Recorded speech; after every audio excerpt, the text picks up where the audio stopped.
Debate വിത്ത് സ്മൃതി പരുത്തിക്കാട്.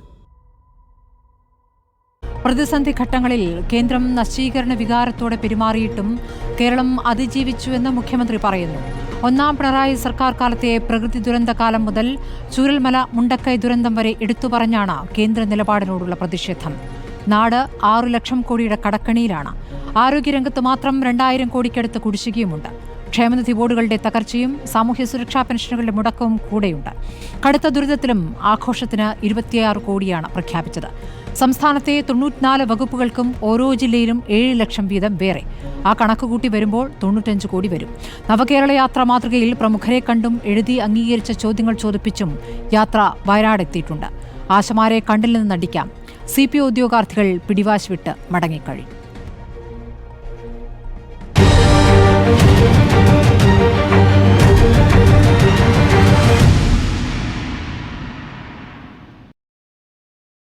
ആഘോഷിക്കാൻ എന്തുണ്ട് എന്നതാണ് ചോദ്യം. CPIM MLA എച്ച് സലാം, PK നവാസ് ലീഗ് പ്രതിനിധി, PR ശിവശങ്കർ BJP പ്രതിനിധി, A സജീവൻ രാഷ്ട്രീയ നിരീക്ഷകൻ എന്നിവരാണ് ചർച്ചയ്ക്കുള്ളത്. ആദ്യം ഞാൻ MLAയിലേക്ക് പോകുന്നു. ശ്രീ എച്ച് സലാം, ഇപ്പോൾ സർക്കാർ ആഘോഷങ്ങൾ വേണ്ടെന്ന് വെക്കുന്നില്ല. ആ ആഘോഷം പ്രതിപക്ഷം ബഹിഷ്കരിച്ചിരിക്കുന്നു. അപ്പോഴും ആഘോഷിക്കാൻ കാരണങ്ങളുണ്ട് എന്നാണ് സർക്കാർ പറയുന്നത്. കേന്ദ്രം സഹായങ്ങൾ വെട്ടിച്ചുരുക്കുമ്പോഴും കേരളത്തോട് ചിറ്റമനയം കാണിക്കുമ്പോഴും സംസ്ഥാന സർക്കാർ മുന്നോട്ട് പോകും എന്നുള്ളതാണ് ചുരൽമല മുണ്ടക്കൈ വിഷയം ചൂണ്ടിക്കാണിച്ചുകൊണ്ട് മുഖ്യമന്ത്രി പറഞ്ഞത്. അതുമാത്രമല്ല, ലോകത്തിനാകെ ആശ്ചര്യം തോന്നുന്ന രീതിയിൽ കേരളം അങ്ങ് വികസിച്ചു എന്ന രൂപത്തിലുള്ള പ്രസംഗവും അദ്ദേഹം നടത്തുകയുണ്ടായി. യഥാർത്ഥത്തിൽ അതാണോ കേരളത്തിന്റെ ചിത്രം? അതിലൊന്ന്, ആമുഖ ഭാഷണത്തിൽ സ്മൃതി ചൂണ്ടിക്കാണിച്ച നവകേരള സദസ്സുമായി ബന്ധപ്പെട്ട ചില കാര്യങ്ങൾ പറഞ്ഞു. അതിലൊരു സെന്റൻസ് പ്രയോഗിച്ചത് എഴുതി അംഗീകരിച്ച് ചോദിപ്പിച്ചു എന്നാണ്. നമ്മളൊരു ഒരു വിഷയം ചർച്ചയ്ക്കെടുക്കുമ്പോൾ നിങ്ങൾ ക്യാപ്ഷൻ തന്നെ ഒരു ഗവൺമെന്റ് ആന്റി ഗവൺമെന്റ് ഒരു ആസ്പെക്റ്റിലാണ് നിങ്ങളുടെ ആ ക്യാപ്ഷൻ നോക്കിയാൽ തന്നെ മനസ്സിലാവുമല്ലോ. പിന്നെ നിങ്ങൾ ആ ചോദ്യം ഇങ്ങനെ നവകേരള സദസ്സിന്റെ മീറ്റിംഗിന്റെ ഭാഗമായിട്ട് ചോദ്യം ചോദിച്ചത് എഴുതി തയ്യാറാക്കി നൽകിയ ചോദ്യം എന്നാണ്. ആര് തയ്യാറാക്കി കൊടുത്തതാണ്? നമ്മളതിന് അങ്ങനെ ഒരു ആദ്യത്തെ വാചക ഘടനയിൽ തന്നെ അതങ്ങോട്ട് സെറ്റ് ചെയ്ത് നിങ്ങൾ പറയുന്നത് എന്തിന്റെ അടിസ്ഥാനത്തിലാണ്? നമ്മളൊരു ജനാധിപത്യപരമായൊരു മാധ്യമം ചർച്ച ചെയ്യുമ്പോൾ ഇവിടെ രണ്ട് ഭാഗത്തുള്ള ആളുകൾ ഈ ചർച്ചയുടെ ഭാഗമായിട്ട് പങ്കെടുക്കുന്നുണ്ട്. അവരെല്ലാം അവരുടേതായ ഭാഗങ്ങൾ പറയാൻ വേണ്ടിയാണ് ചർച്ച നടത്തുന്നത്. സ്മൃതി ഒരു മാധ്യമ പ്രതിനിധിയായിട്ടാണ് സ്മൃതി ഇത് ആങ്കർ ചെയ്യുന്നത്. സ്വാഭാവികമായിട്ടും സ്മൃതിക്ക് അഭിപ്രായം ഉണ്ടാകാം, അല്ലെങ്കിൽ മാധ്യമ സ്ഥാപനത്തെ അഭിപ്രായം കണ്ടേക്കാം.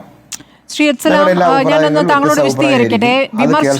വിമർശനങ്ങൾ ഉള്ള ചോദ്യങ്ങളില്ല.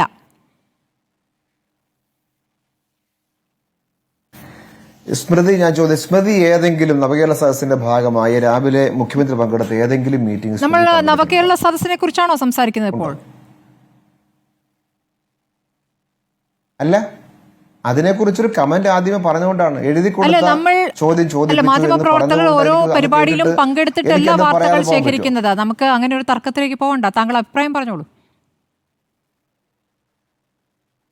ഞാൻ പറഞ്ഞത് നമ്മളിപ്പോൾ ഗവൺമെന്റ് വാർഷികത്തിന്റെ ഭാഗമായി വിഷയം ചർച്ചയ്ക്കെടുത്തതിന് ശേഷം അത് നേരെ നവകേരള സദസ്സിനെ സാമ്യപ്പെടുത്തിക്കൊണ്ട് പറയുകയും ആ നവകേരള സദസ്സിൽ ഇങ്ങനെ കൂടുന്ന മീറ്റിങ്ങുകളിൽ അഡ്വാൻസായി തയ്യാറാക്കി നൽകിയ ചോദ്യം ചോദിപ്പിച്ചുവെന്ന് ആദ്യമേ ഒരു സ്റ്റേറ്റ്മെന്റ് സ്മൃതി നടത്തിക്കൊണ്ട് ഞാൻ പറഞ്ഞതാണ്.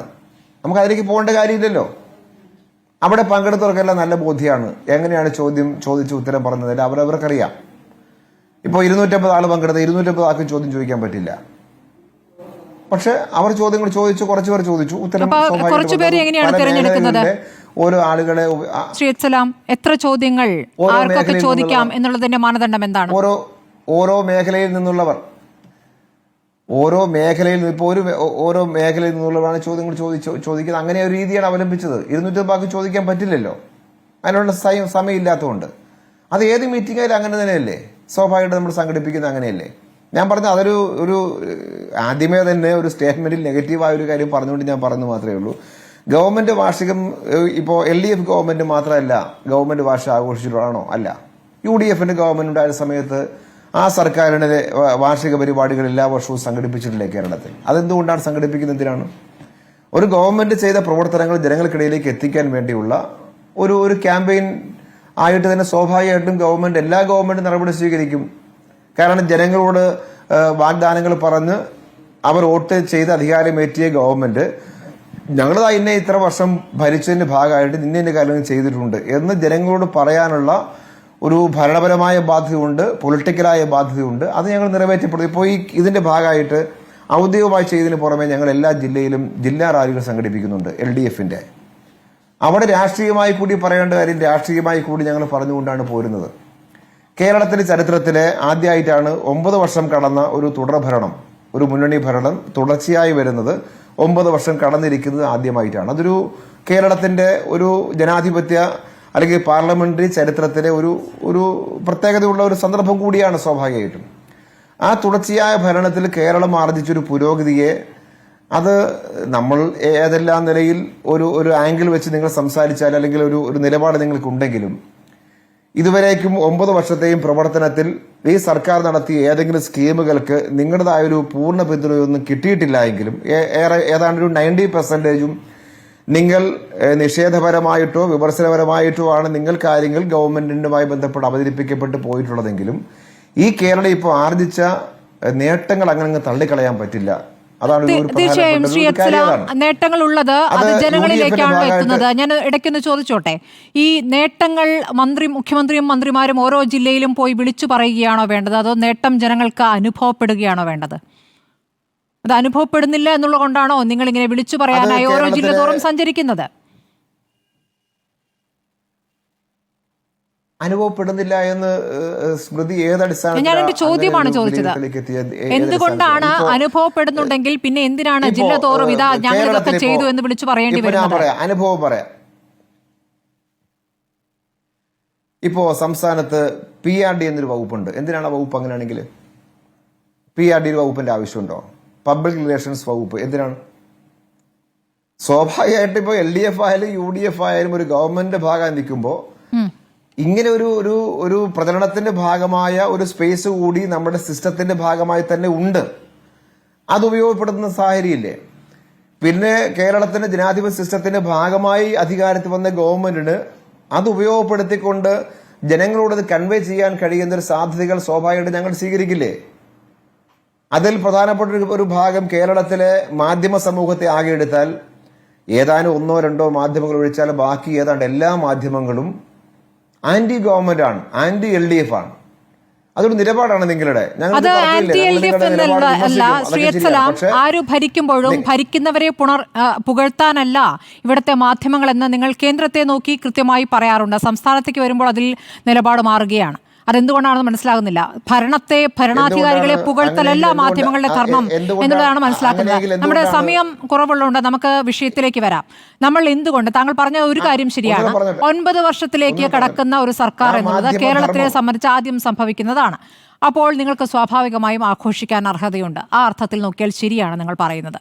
നിങ്ങൾ 9ാം വർഷത്തിലാണ്. നിങ്ങൾ ഇനി 10 വർഷം പൂർത്തിയാക്കി നിങ്ങൾക്ക് 3ാം ഭരണം എന്നുള്ളതാണ് നിങ്ങളുടെ സ്വപ്നം.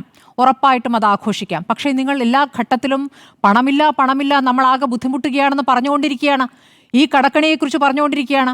അപ്പുറത്ത് ആശാസമരം നടത്തുമ്പോൾ ആശമാരോട് നിങ്ങൾ കേന്ദ്രത്തിൽ പോയി ചോദിക്കൂ എന്ന് പറയുമ്പോൾ അതിൽ സാങ്കേതികമായ ചില കാര്യങ്ങൾ കേന്ദ്രമാണ് ചെയ്യേണ്ടത് എന്ന് ഒരു തരത്തിൽ നിങ്ങളോട് അംഗീകരിച്ച് നിങ്ങൾക്കൊപ്പം നിന്നാൽ പോലും നിങ്ങൾ ആ സമരത്തെ എത്രത്തോളം അപഹസിച്ചിട്ടുണ്ട്. സമരങ്ങളോട് അപഹസിക്കുന്ന ഒരു സമീപനം ഒരു ഇടത് സർക്കാരിൽ നിന്ന് ഒരിക്കലും പ്രതീക്ഷിക്കുന്നില്ല. നോക്കൂ, നിങ്ങൾക്കൊപ്പമുള്ളവർ പോലും അതിൽ ആശാസമരത്തിൻ്റെ കാര്യത്തിൽ നിങ്ങളെ കൈവിട്ട് കഴിഞ്ഞു. നിങ്ങളെ എല്ലാ ഘട്ടത്തിലും പിന്തുണച്ചിരുന്നവർ, ഇടത് നിലപാടുള്ളവർ, നിങ്ങൾ ഇടത് നിലപാടിൽ നിന്ന് വ്യതിചലിച്ചു എന്ന് പറയുകയാണ്. അവിടെ അവർ ഇങ്ങനെ സമരം ചെയ്യുമ്പോഴാണ് നിങ്ങൾ ഈ ആഘോഷത്തിലേക്ക് കിടക്കുന്നത്. അതിനാണ് പറയുക ഔചിത്യമുണ്ടോ, ധാർമ്മികതയുണ്ടോ എന്ന ചോദ്യം. അതിനൊരു മറുപടി. ഈ മാധ്യമധർമ്മത്തെക്കുറിച്ച് സ്മൃതി പറയുമ്പോൾ ഒരു കാര്യം, ഇപ്പോൾ ആന്റി ഗവൺമെന്റ് ആണ് നിങ്ങൾ മാധ്യമങ്ങൾ എന്ന് പറഞ്ഞു. എന്തുകൊണ്ടാണ് കേന്ദ്ര BJP ഗവൺമെന്റ് ജനവിരുദ്ധമായ കാര്യങ്ങളെ നിങ്ങളെന്തായാലും ആ ധർമ്മം പ്രയോഗിച്ചിട്ട് ഈ കേരളത്തിൽ വിചാരണ ചെയ്യപ്പെടുന്നുണ്ടോ? ഈ സംസ്ഥാന സർക്കാർ വിചാരണ ചെയ്യപ്പെടുന്ന പോലെ നരേന്ദ്രമോദി സർക്കാരിന്റെ അവർ ചെയ്യുന്ന ഏർപ്പാടിനെ നിങ്ങൾ വിമർശിക്കുന്നുണ്ടോ? അല്ലെങ്കിൽ പിന്നെ ജനങ്ങൾക്ക് നേരിട്ട് ഞാൻ പറഞ്ഞോട്ടെ അനുഭവപ്പെടുന്നതിനെ കുറിച്ച് പറഞ്ഞു. അനുഭവം ഇല്ലാത്തതുകൊണ്ടല്ല സ്മൃതി. ഇപ്പോൾ കേരളത്തിൽ ഈ ഗവൺമെന്റ് വന്ന ശേഷം നിർമ്മാണം പൂർത്തീകരിച്ച് കഴിഞ്ഞ വീടുകളുടെ ലൈഫിന്റെ ഭാഗമായി പൂർത്തീകരിച്ച വീടിന്റെ എണ്ണം 4,32,000 ആണ്. ഇപ്പോൾ പണിതുകൊണ്ടിരിക്കുന്ന വീട് 1,43,000 ആണ്. ഈ 5 ലക്ഷത്തോളം വരുന്ന ആളുകൾ സ്വന്തം വീട് ഈ സർക്കാരിന്റെ കൂടി ഈ സ്കീമിന്റെ സഹായത്തോടു കൂടി സാധ്യമായി എന്നുള്ളത് അവന്റെ ജീവിതാനുഭവം ഉണ്ട് ഈ കേരളത്തിൽ. അതൊന്നും ഇല്ലാത്തതുകൊണ്ട് മൈക്കോട്ട് ഇറങ്ങി ഇല്ലാത്ത കാര്യം പറയാന്ന് വിചാരിക്കേണ്ട. ഞങ്ങളുടെ ഒരു പുതിയ സംസ്കാരം ഉണ്ടാക്കി കേരളത്തിൽ. അത് സ്മൃതി, നിങ്ങൾ മാധ്യമങ്ങൾ ഒന്ന് പ്രകീർത്തിക്കേണ്ട ഒരു കാര്യമാണ്.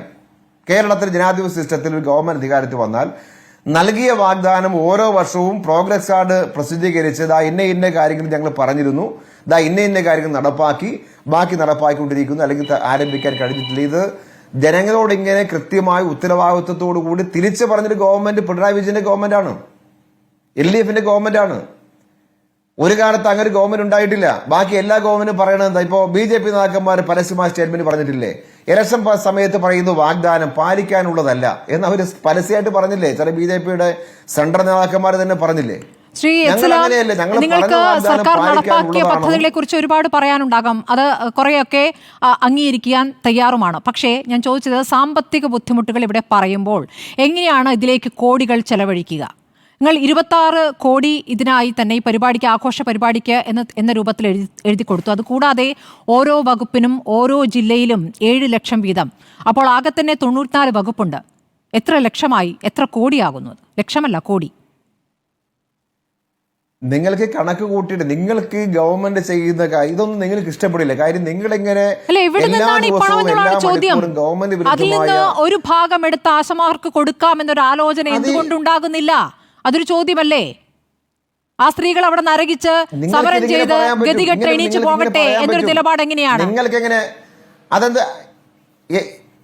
എന്തുകൊണ്ടാണ് ആ ആശാ വർക്കേഴ്സ് കേന്ദ്ര സ്കീമുമായി നിങ്ങൾ ആ ഒരു സമരത്തെ മാത്രം കണക്ട് ചെയ്തെല്ലാം കൂടി പറയുന്നത് എന്തിനാണ്? അത് അത്രയും ദിവസത്തെ സമരമായതുകൊണ്ട് ഞാൻ പറയാം എന്തുകൊണ്ടാണ് സെൻട്രൽ സ്കീം. അതുകൊണ്ട് അതിപ്പോ നിങ്ങൾ തന്നെ, ഞാൻ പറയാം, നിങ്ങളിപ്പോ ഏറ്റവും അടിസ്ഥാന വർഗമാണ്, ഏറ്റവും താഴെക്കിടയിൽ ജീവിക്കുന്നവരാണ്, തുച്ഛമായ ജീവിത സാഹചര്യമുള്ളവരാണ്. അവരോടാണ് 250 നിങ്ങൾക്ക് കിട്ടുന്നില്ലേ എന്ന് ചോദിക്കുന്നത്. അങ്ങനെ എങ്ങനെയാണ് ഒരു ഇടതു നേതാവിന് ചോദിക്കാനാവുക? അംഗീകരിക്കാത്ത എന്താന്ന് ചോദിക്കാത്ത എന്താ? എന്ത് ചോദിക്കാനാവുകയെന്ന്? എന്താ ചോദിക്കാൻ? നിങ്ങൾക്ക് 250 കിട്ടുന്നില്ലേ എന്നല്ലേ ചോദ്യം? എന്താണ്? ആര് ചോദിച്ചു? ഞാൻ ചോദിച്ചോ? അല്ല, താങ്കൾ എന്നൊരു വ്യക്തിയല്ല. നിങ്ങൾ പല നേതാക്കളിൽ നിന്നായി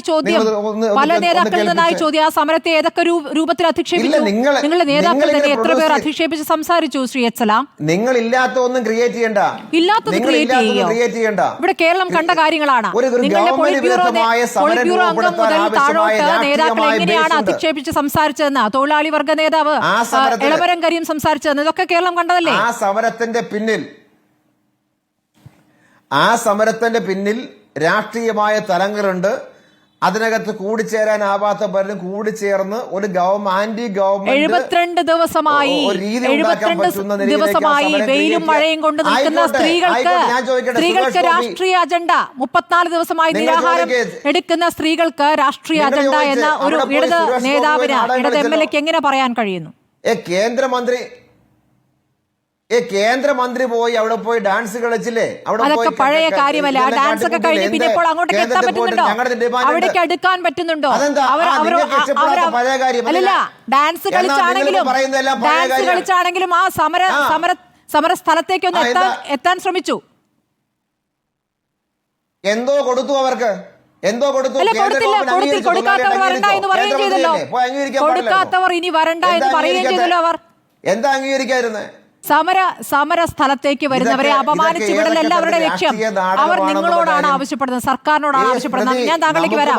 ശ്രീ പി കെ നവാസ്, സർക്കാരിനെ സംബന്ധിച്ച് 9 വർഷത്തെ ഭരണം, 9 വർഷത്തെ നേട്ടങ്ങൾ അത് ജനത്തെ അറിയിക്കേണ്ടതുണ്ട്. അവർ 3ാം പിണറായി സർക്കാരിനുള്ള നടപടികളിലേക്ക് കടക്കുകയാണ്. ഇനി നിങ്ങളെ സംബന്ധിച്ചാണെങ്കിൽ UDFന്റെ കാലത്തായാലും സർക്കാരിന്റെ വാർഷികാഘോഷങ്ങളൊക്കെ നടക്കാറുണ്ടല്ലോ. ഞങ്ങൾ നടത്തുമ്പോൾ എന്തിനാണ് അതിനോട് ചോദ്യം ചെയ്യുന്നത്, നിങ്ങൾ ബഹിഷ്കരിക്കുന്നത് എന്നുള്ള ചോദ്യത്തിന് നിങ്ങൾക്ക് മറുപടിയുണ്ട്? ശ്രീമതി സ്മൃതി, സർക്കാരിന് പരസ്യം ചെയ്യാം, അവരുടെ 9 വർഷ ഭരണകാലത്തെ പ്രവർത്തനങ്ങളെ ജനങ്ങളിൽ എത്തിക്കാൻ വേണ്ടിയുള്ള കാര്യങ്ങളൊക്കെ ചെയ്യാം. പക്ഷേ യഥാർത്ഥത്തിൽ ഇങ്ങനെ ഒരു ആക്ടിവിറ്റി നടത്തുന്നു എന്നതിലൂടെ ഈ സർക്കാർ പറയുന്നത് എന്താണ്? ജനങ്ങൾക്ക് 9 വർഷമായി ഈ സർക്കാരിൻ്റെ ഗുണപരമായ കാര്യങ്ങളൊന്നും അനുഭവിക്കാൻ കഴിയുന്നില്ല. അതുകൊണ്ട് വലിയ കോടിക്കണക്കിന് രൂപ ചെലവഴിച്ച് 75-100 കോടി രൂപ ചെലവഴിച്ച് ജനങ്ങളിലേക്ക് ഒരു പരസ്യമായി ഇതെല്ലാം എത്തിക്കാൻ വേണ്ടി ശ്രമിക്കുന്നത്. നമ്മൾ എന്തിനാണ് പരസ്യം ചെയ്യുന്നത്? ഇത് ജനങ്ങൾക്ക് അനുഭവിക്കാൻ കഴിയാത്തത് കൊണ്ടാണ്. ജനങ്ങൾക്ക് ഇത് അനുഭവിക്കാൻ കഴിയുന്നില്ല, അതുകൊണ്ട് ഇവർ പരസ്യം ചെയ്യുന്നു. നോക്കൂ, കഴിഞ്ഞ തവണ ഇതേപോലെ തന്നെ ദൂരത്തിന്റെയും ധാരാളിത്തത്തിന്റെയും ഒരു യാത്ര ഈ മുഖ്യമന്ത്രി നേതൃത്വം നടത്തിയിരുന്നു. ഈ കഴിഞ്ഞ 4-6 മാസം മുൻപ് നടന്ന നിയമസഭക്കകത്ത് ശ്രീ മഞ്ഞളാംകുഴി അലി ചോദിച്ച ചോദ്യത്തിന് കൃത്യമായി അതിന്റെ തുക തിട്ടപ്പെടുത്തിയ ഒരു കണക്ക് പോലും പറയാൻ ഇവർ തയ്യാറായിട്ടില്ല. അത്രമേൽ ദൂർത്തും ധാരാളിത്തവുമാണ് ഇവർ കാണിച്ചുകൊണ്ടിരിക്കുന്നത്. ഇനി നമ്മൾ ചോദിക്കുന്ന ഒരു ചോദ്യമുണ്ട്. ഇനിയിപ്പോൾ 9 വർഷക്കാലം ഒരു ഗവൺമെന്റ് ഭരിച്ചു. ആ 9 വർഷക്കാലം ഭരിച്ച് ഗവൺമെന്റിന്റെ മേന്മ പറയാനാണോ ബഹുമാനപ്പെട്ട MLA ഇവിടെ പറയുന്നത്? അവരുടെ മേന്മ പറയാനാണോ ജനങ്ങളിലേക്ക് ഇറങ്ങുന്നത്? എങ്കിൽ 2 കാര്യം ഞാൻ ചോദിക്കാം.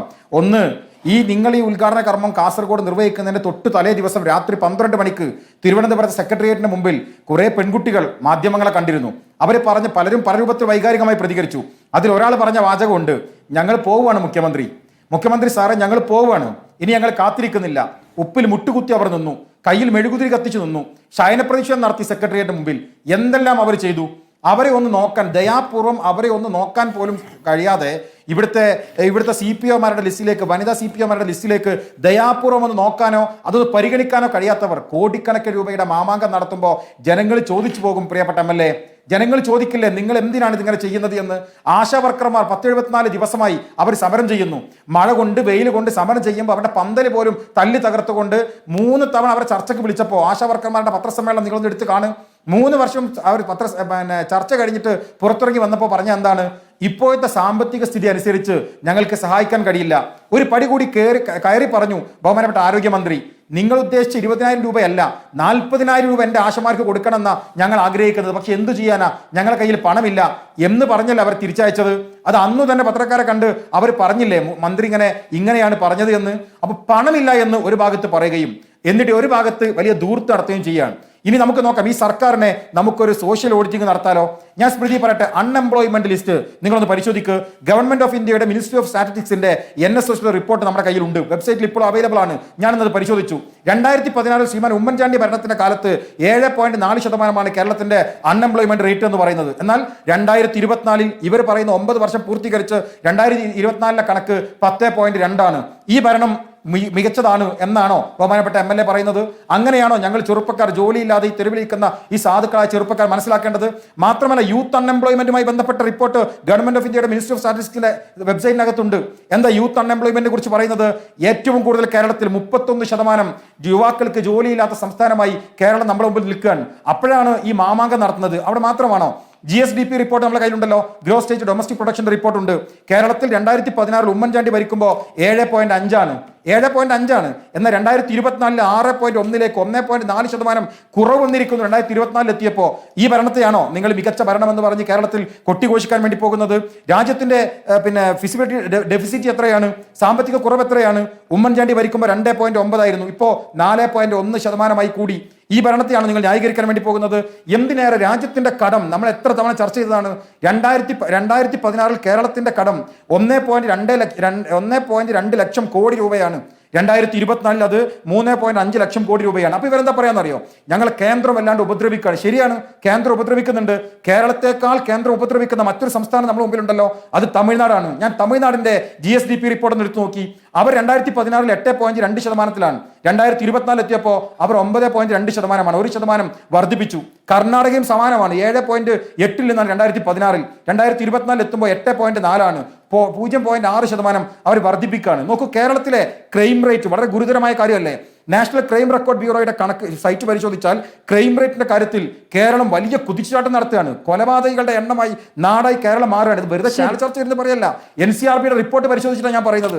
39% ക്രൈം റേറ്റ്, മർഡർ റേറ്റ് കേരളത്തിൽ വർദ്ധിച്ചത്.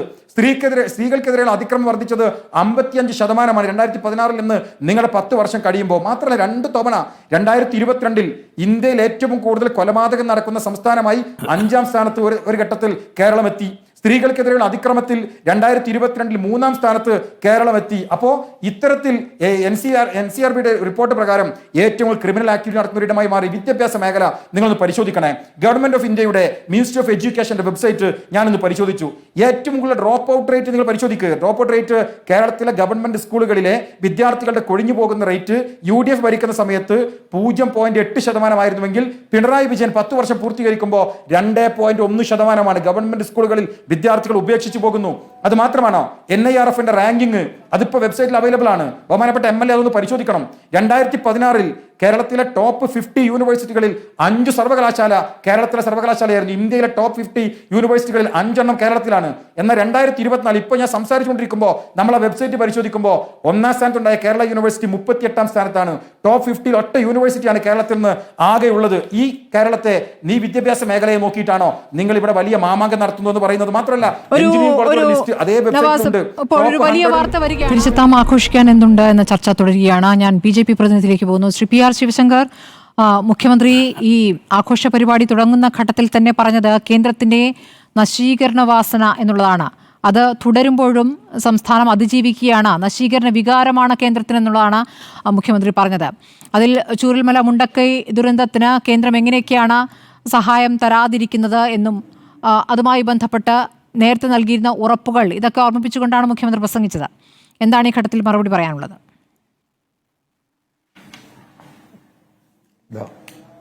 ആദ്യമായി ഇപ്പോൾ ശ്രീനഗറിൽ നടന്ന ഒരു വലിയ ആക്രമണം, തീവ്രവാദി ആക്രമണത്തിന് ശക്തമായി അപലപിക്കുകയും അതിൽ ബന്ധപ്പെട്ട മരിച്ച ആളുകൾക്ക് അനുശോചനം അറിയിക്കുകയും ചെയ്യുന്നു.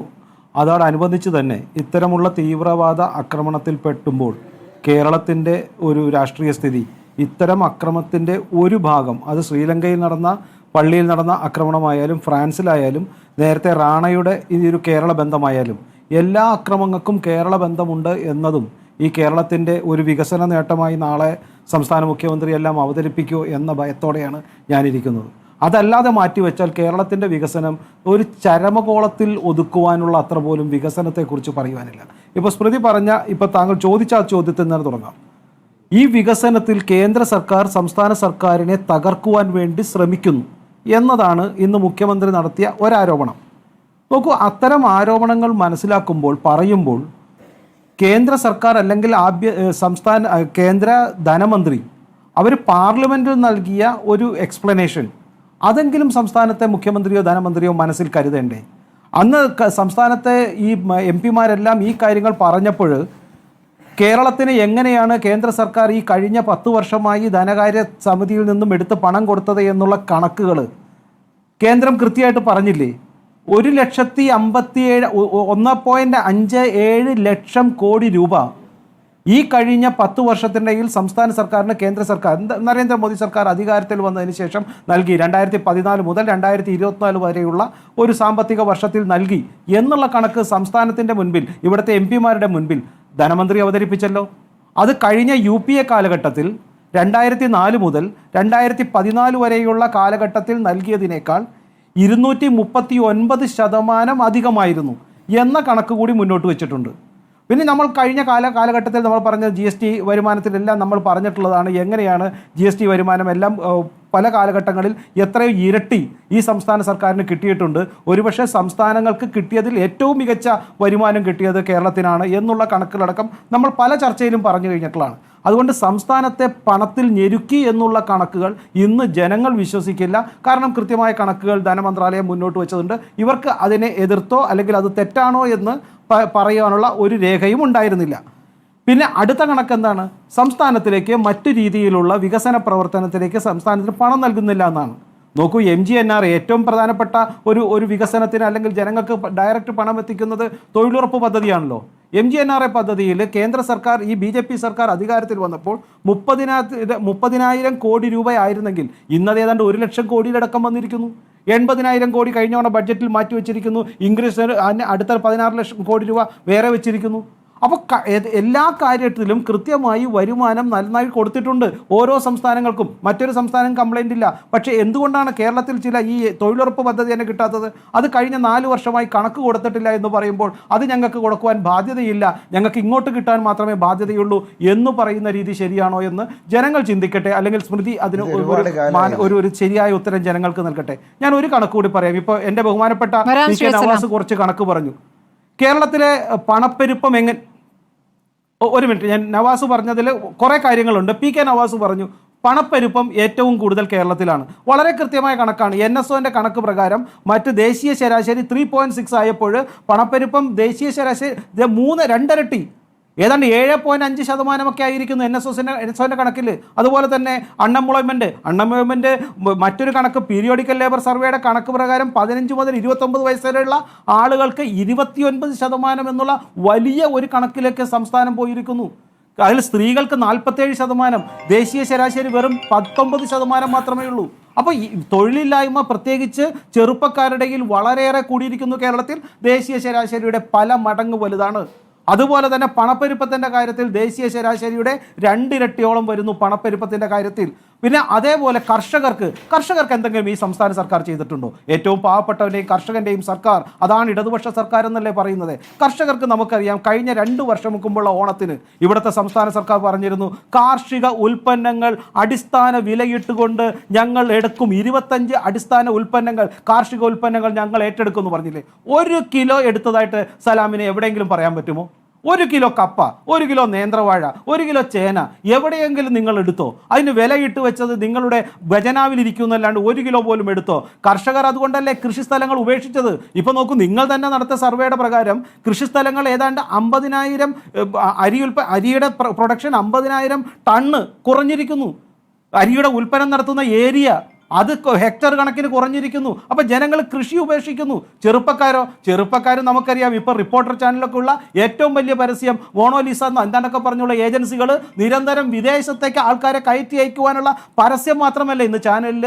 ചെറുപ്പക്കാരിൽ നിന്ന് നാട് വിട്ടുപോകുന്നു. അവർക്ക് കൃഷി ചെയ്യാൻ താല്പര്യമില്ല, അവർക്ക് തൊഴിലില്ല. ശിവശങ്കർ, നമുക്ക് കേരളവുമായി ബന്ധപ്പെട്ട് അങ്ങനെ വിശാലമായി പറയാൻ പറ്റും. പക്ഷേ കേന്ദ്രം അതിജീവനത്തിന് കേരളത്തിനെ സഹായിച്ചില്ല എന്ന് പറയുമ്പോൾ ഏറ്റവും ഒടുവിൽ ഈ ചൂരൽമല മുണ്ടക്കൈ ദുരന്തം കൂടി ചൂണ്ടിക്കാട്ടുമ്പോൾ അത് തങ്ങൾ ബോധപൂർവം അത് മിണ്ടാതിരുന്നതാണോ?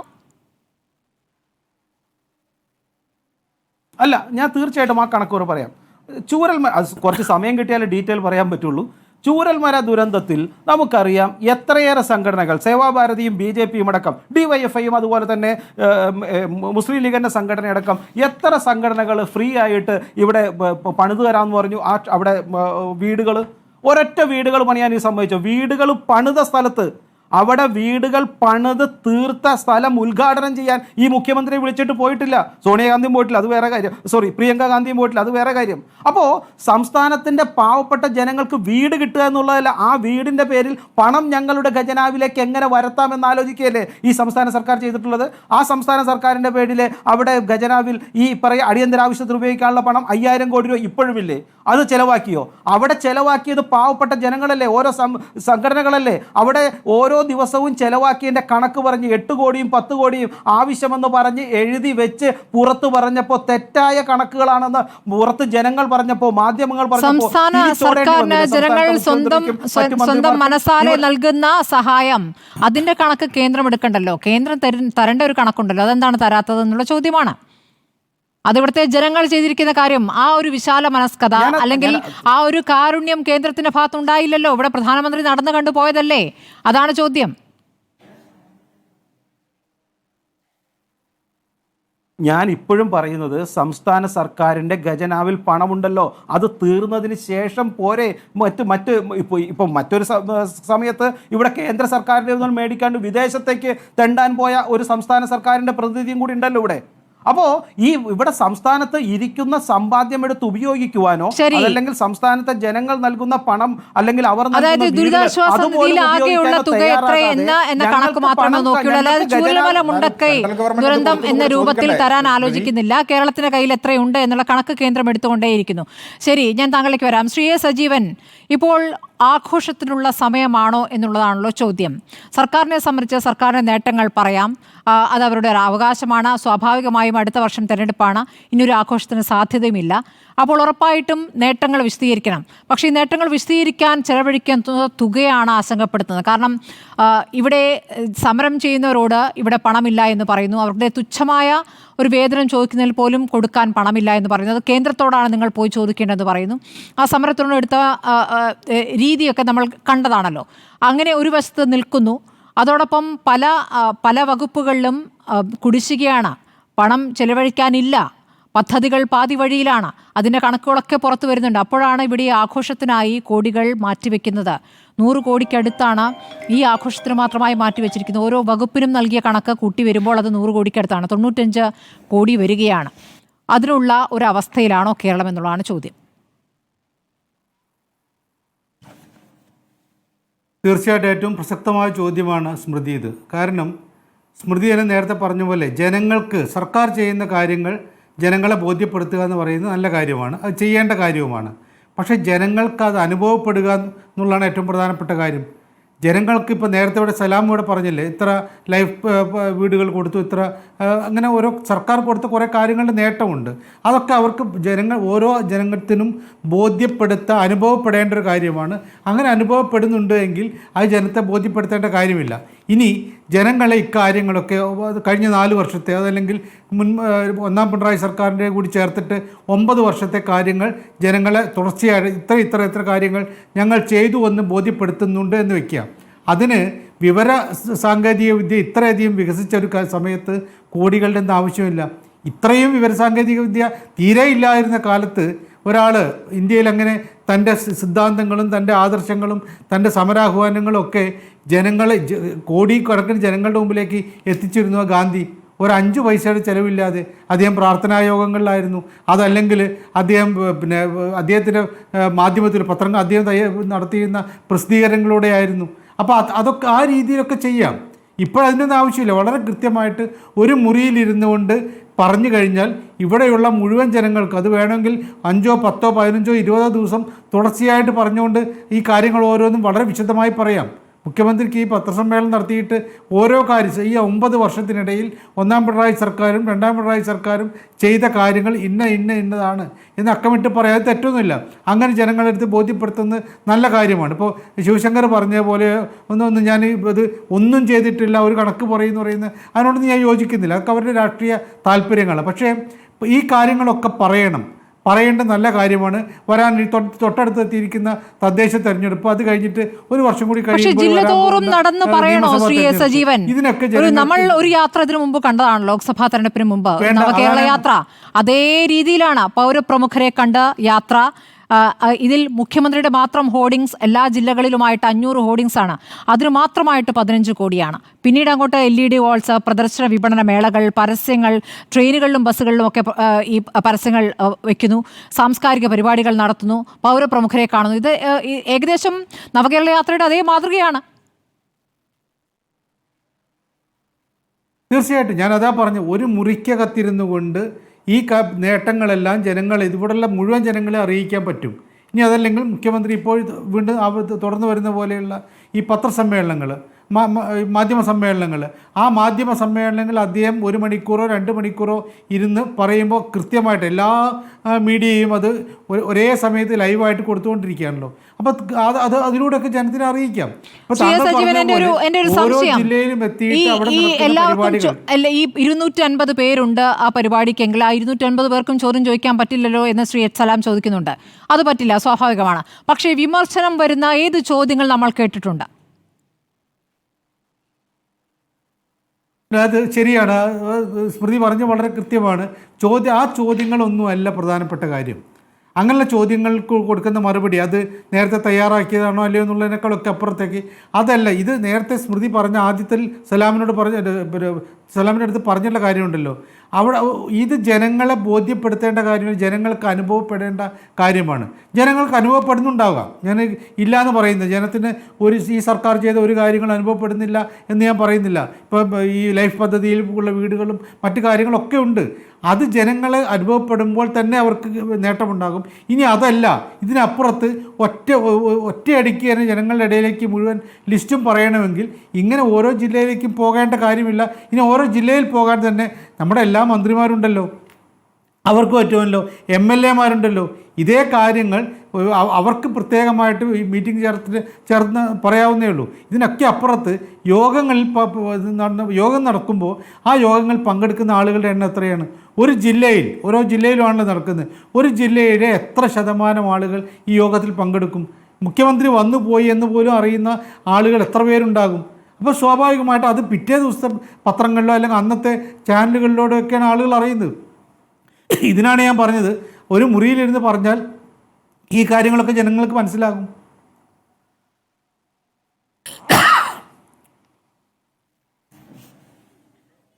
ശരി, ഞാൻ തിരിച്ചെത്താം. ശ്രീ എത്സലാം, ഇപ്പോൾ സർക്കാരിന്റെ പ്രയോറിറ്റി എന്താണ് എന്നുള്ളതാണല്ലോ പ്രധാനം.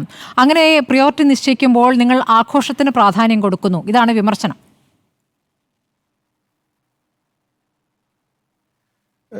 സ്മൃതി, അതിനകത്ത് അവർ പറഞ്ഞതിന് ഒന്ന് കാര്യത്തിന് മറുപടി പറയാനുണ്ട്. ഒന്ന് നമ്മുടെ തൊഴിലുറപ്പുമായി ബന്ധപ്പെട്ട കാര്യം പറഞ്ഞു. അതിൽ ഈ കേന്ദ്ര ഗവൺമെന്റ് തരാത്ത വിഹിതത്തെക്കുറിച്ച് പറയുമ്പോൾ BJPക്ക് സ്ഥിരമായി നേതാക്കന്മാർ വന്നിരുന്ന് പറയുന്നൊരു കാര്യം കണക്ക് കൊടുത്തില്ല എന്നാണ്. സുരേന്ദ്രൻ, സുരേഷ് ഗോപി, ഇപ്പോൾ അദ്ദേഹം കൂടി ഇവിടെ ഈ ചടങ്ങിന്റെ ഭാഗമായിട്ട് പറഞ്ഞു. നിങ്ങൾ ഇങ്ങനെ തെറ്റിദ്ധരിപ്പിക്കാൻ പാടില്ല.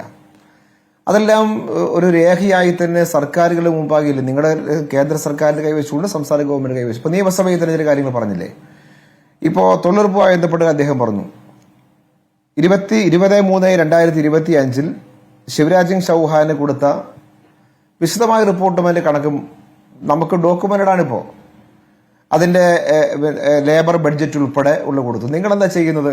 ഇപ്പോൾ കേരളം അതിൽ ലേബർ ബഡ്ജറ്റ് കണക്കാക്കി എടുത്ത് 8.57 കോടി തൊഴിൽ ദിനങ്ങൾ കണക്കാക്കി. സെൻട്രൽ ഗവൺമെന്റ് എന്താ പറഞ്ഞ 5 കോടി മാത്രം അംഗീകരിച്ചു. ഇപ്പൊ എത്ര കുടിശ്ശിയെന്നറിയോ? 546.67 കോടി രൂപ കുടിശ്ശിയാണിപ്പോ ഈ പാവപ്പെട്ട തൊഴിലാളി കൊടുക്കാൻ. എന്നിട്ട് നിവർന്നിരുന്ന് BJP പ്രതിനിധി ഈ ചർച്ചയിൽ വന്ന് പറയുകയാണ് കണക്ക് കൊടുത്തില്ല എന്നാണ്. ഇത് ഓരോ കാര്യം പറയുമ്പോഴും പറഞ്ഞുകൊണ്ടിരിക്കുമ്പോൾ ആരോഗ്യ മേഖലയുമായി ബന്ധപ്പെട്ട് ഇതുപോലെ തന്നെ പറഞ്ഞു കണക്ക് കൊടുത്തില്ല. അവരിങ്ങനെ സുലഭമായി ഈ സമൂഹത്തിന് പൈസ കേരളത്തിന് പൈസ തന്നുകൊണ്ടേയിരിക്കുക എന്നിങ്ങനെ സ്ഥാപിക്കാൻ നിൽക്കേണ്ട. കുറേയൊക്കെ നാട്ടുകാർക്ക് മനസ്സിലായിട്ടുണ്ട്. ഞാൻ ചോദിക്കുന്നത് സെൻട്രൽ കേന്ദ്രാവിഷ്കൃത സ്കീമിന്റെ ഭാഗമായിട്ട് ഒരു കാര്യം ഞാൻ ചോദിക്കാം. ശ്രീ BJP പ്രതിനിധി, അദ്ദേഹം നിങ്ങൾ പറയൂ, ഈ കേരളത്തിന്റെ തീരസംരക്ഷണത്തിന് സെൻട്രൽ കേന്ദ്രാവിഷ്കൃത സ്കീമിന്റെ ഭാഗമായി ഇപ്പോ നിങ്ങൾ കടൽഭിത്തി നിർമ്മിക്കാൻ, പുലിമുട്ടി നിർമ്മിക്കാൻ സെൻട്രൽ ഷെയർ ഉണ്ടോ? ധനകാര്യ ബജറ്റ് ഭാഗമായി കൊടുക്കുന്നുണ്ടോ? ഒരു നയാ പൈസയില്ല സാർ. നിങ്ങൾ പോയി കണക്ക് നോക്കിക്കോ. നിങ്ങൾ പോയി നോക്കിയാൽ മതി. ഇന്നിപ്പോ ആലപ്പുഴ ജില്ല ഉൾപ്പെടെ ഞങ്ങളുടെ ജില്ല ഉൾപ്പെടെ നിർമ്മിച്ചുകൊണ്ടിരിക്കുന്ന കിഫ്ബിയിലെ പൈസയാണ്. സ്റ്റേറ്റ് ഗവൺമെന്റ് ചെലവഴിക്കുന്ന പണം ഉപയോഗിച്ചിട്ടാണ്. നിങ്ങൾ മാറ്റിവെക്കപ്പെടുന്നില്ല. അദ്ദേഹം കാർഷിക മേഖലയുമായി ബന്ധപ്പെട്ട് പറഞ്ഞു പച്ചക്കറി ഉൽപാദനം കേരളത്തിൽ 4 ഇരട്ടിയായിട്ട് വർദ്ധിച്ചു ഈ ഗവൺമെന്റ് വരുന്ന സമയത്ത്. നേരത്തെ നവാസ് പറഞ്ഞപ്പോൾ എന്താ പറഞ്ഞത്? നിയമനവുമായി ബന്ധപ്പെട്ട് അദ്ദേഹം പറഞ്ഞു നിയമനം ഈ UPSCയുടെ റിപ്പോർട്ട് അനുസരിച്ച് തന്നെ ഏറ്റവും കൂടുതൽ നിയമനം നടക്കുന്ന എവിടെയാ?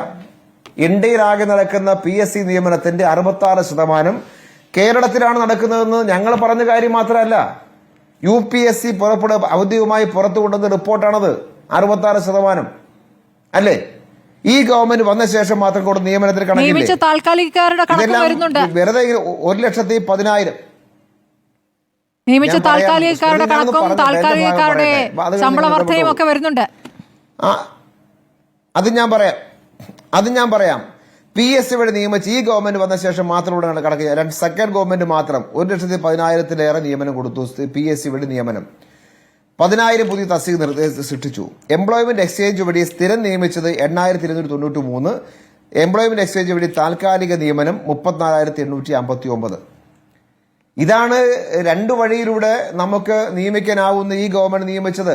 പിന്നെ ഇവിടെ ചെലവുമായി ബന്ധപ്പെട്ട കണക്ക് പറഞ്ഞു. സ്മൃതി ഇതുകൂടി വ്യക്തമായി കേൾപ്പിക്കണം. ഞങ്ങൾ ഇതെല്ലാം ഈ വാർഷിക ആഘോഷം നടത്തുമ്പോഴാണല്ലോ നിങ്ങൾക്ക് ഇതിന്റെ ഒരു ബുദ്ധിമുട്ട് പ്രയാസവും പറഞ്ഞുകൊണ്ടിരിക്കുക. ഉമ്മൻചാണ്ടി ഗവൺമെന്റ് ഈ കേരളം എന്ത് കൊടുത്തിട്ടാണ് ചെലവഴിക്കപ്പെട്ട കണക്ക് നിങ്ങൾ നോക്കൂ. ഞാൻ പറയാം. ഇപ്പോ ജനസമ്പർക്ക പരിപാടി നടത്തി. ഞാൻ ഒന്ന് പറഞ്ഞോട്ടെ, ജനസമ്പർക്ക പരിപാടി നടത്തി. എത്ര ചെലവെന്നറിയോ? നിയമസഭയിൽ ഞങ്ങൾക്ക് കൊടുത്ത ചോദ്യത്തിന് ഉത്തരവുണ്ട്. ഞാൻ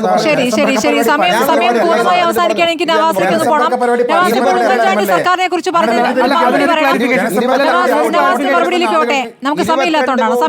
ദയവേത് ക്ഷമിക്കുക. ഇടയ്ക്ക് മറ്റു ഭീകരാക്രമണത്തിന്റെ വാർത്ത വന്നുകൊണ്ടാണ് നമുക്ക് സമയക്കുറവുണ്ട്. നവാസ് മറുപടി പറയണം.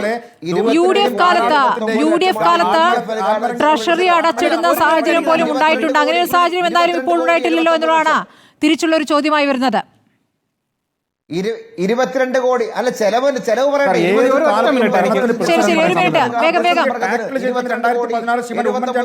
കാലാവധി നവാസ്. ഉമ്മൻചാണ്ടി സർക്കാരിന്റെ കാലാവധി അവസാനിപ്പിക്കുന്നത് അതാ ഞാൻ നേരത്തെ പറഞ്ഞത്. ഈ മതി, സർക്കാർ രണ്ട് ഇവര് രണ്ട് പറയുന്നത് രണ്ട് ഇന്ത്യയിലെ മൊത്തം സ്റ്റേറ്റുകൾ എടുത്തിട്ട് കേരളം ഏറ്റവും ബെറ്റർ ആണെന്ന് പറയാണ്. അങ്ങനെയല്ല. കേരളത്തിന്റെ ഇന്നലകളിലേക്ക് നിങ്ങൾ പോകാം. നിങ്ങൾ അധികാരത്തിൽ വരുന്നതിന് മുൻപ് കേരളത്തിന്റെ ഈ പാരാമീറ്ററുകൾ എവിടെയായിരുന്നു? നിങ്ങൾ 10 വർഷം ഭരിച്ചപ്പോൾ എവിടെയായിരുന്നു എന്ന് പരിശോധിച്ചാൽ ആ വ്യത്യാസം മനസ്സിലാവും. ഒരുപക്ഷെ നിങ്ങൾ UP യോ ഗുജറാത്തോ ആയിട്ട് കേരളത്തെ താരതമ്യപ്പെടുത്തിയിട്ട് കേരളം വലിയ സംഭവമാണ് എന്ന് പറയണ്ട. UP ഗുജറാത്ത് പോലെ സംസ്ഥാനങ്ങളൊക്കെ എന്നോ മറികടന്ന സംസ്ഥാനമാണ് കേരളം. ശരി, അവരോടും രണ്ടാം പിണറായി സർക്കാർ ആദ്യം ഒന്നാം പക്ഷേ പിണറായി സർക്കാരുമായി താരതമ്യപ്പെടുത്തുക, അതിനുശേഷം മതി ഉമ്മൻചാണ്ടിയിലേക്ക് പോകാൻ എന്നൊരു കാര്യം കൂടിയുണ്ട്. നമുക്ക് സമയക്കുറവുള്ളതുകൊണ്ടാണ് മറ്റൊരു ദിവസം വീണ്ടും നമുക്ക് ചർച്ചയ്ക്കിരിക്കാം. വളരെ നന്ദി Shri H Salam, Shri PK Nawaz, PR Sivasankar, A Sajeevan ചർച്ചയിൽ പങ്കെടുത്തതിന്.